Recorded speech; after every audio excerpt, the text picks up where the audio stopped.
Have you ever found something that felt like it was meant for you, but from another time? That's how English feels when it really connects. A sentence from a story, a phrase in a conversation, suddenly, it's like a message from your future self. One of the best ways to learn English is through stories. Stories turn grammar into emotion and vocabulary into memory. If you're ready to learn with feeling, subscribe to NativeRoad and leave a comment after the video. It was an ordinary Tuesday when Arya took a different way home. He'd missed his usual bus, so he decided to walk through an older part of the city. The streets were quiet, the buildings low and faded. He passed a bookstore he'd never seen before, its window covered with dust, like it hadn't been open in years. But the door was unlocked. Something made him step inside. It was dark, but not completely. A small yellow lamp glowed near the back. The air smelled like paper and time. Rows of forgotten books leaned against each other on crooked shelves. No one was there.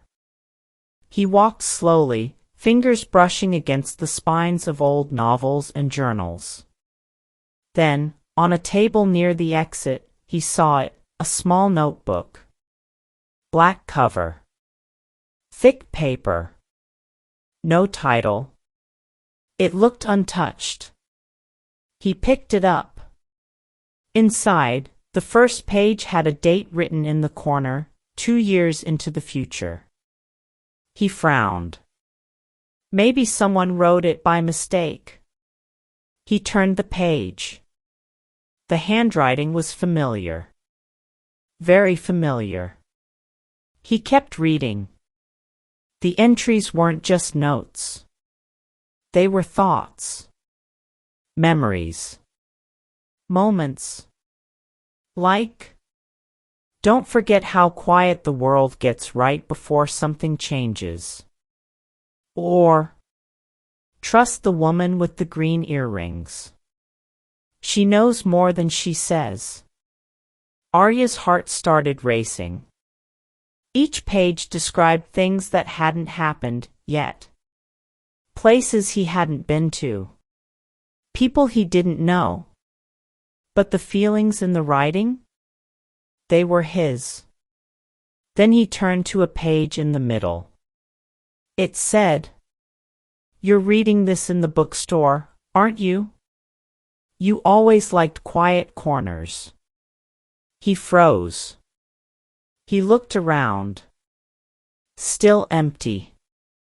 He flipped to the last page. There was no ending. Just a line. Write the next part when you're ready. He stood there for a long moment. The notebook still open in his hands.